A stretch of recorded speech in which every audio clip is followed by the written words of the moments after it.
श्री सद्गुरु महाराज की जय।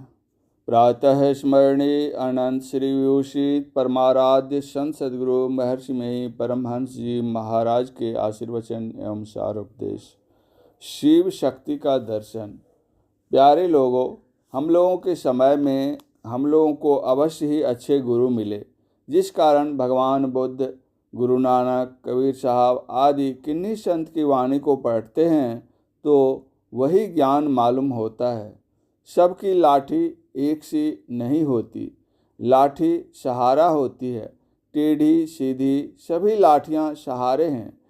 इसी तरह से जो लोग उपासनाओं के लिए कहते हैं कि उनकी उपासना वह है और उनकी वह है, तो ये सब सहारे हैं। सबसे एक ही काम होता है। शैव, शाक्त, वैष्णव आदि अनेक उपासक होते हुए भी काम एक ही होता है।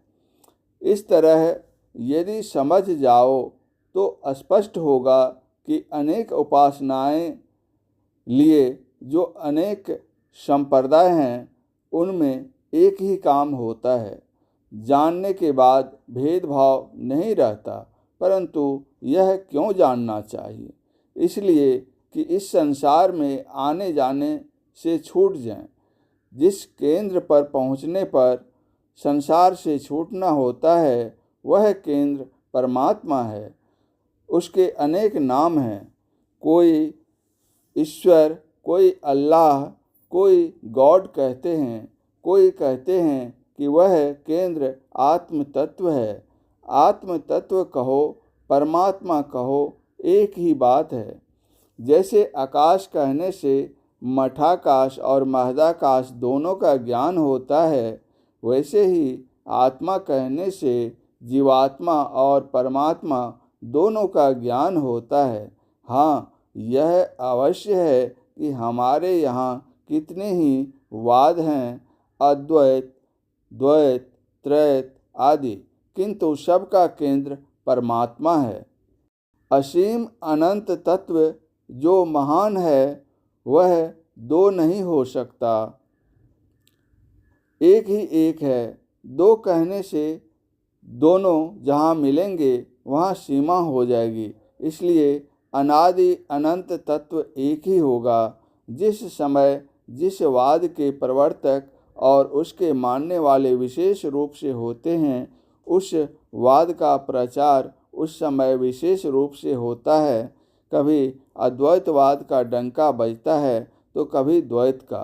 शंकराचार्य ने अद्वैत का डंका बजाया। एक परमात्मा है, एकांत होकर अपने अंदर प्रवेश करो। इसमें शिव शक्ति का दर्शन कर सकते हो। इसका यत्न सत्संग से, सद्गुरु से प्राप्त करो। दर्शन करके कृत्य हो जाओगे।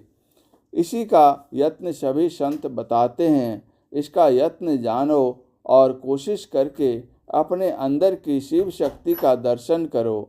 सब दुखों से छूट जाओगे। शिव का अर्थ ही कल्याण है। तुम करोगे, तुम्हारा कल्याण होगा, और जो सब कोई करेंगे उन सब का कल्याण होगा। परम पूज्य गुरुदेव का यह प्रवचन शिक्षक प्रशिक्षण केंद्र टीकापट्टी पूर्णिया में दिनांक 9/5/1954 ईस्वी को प्रातःकालीन सत्संग में हुआ था। श्री सद्गुरु महाराज की जय।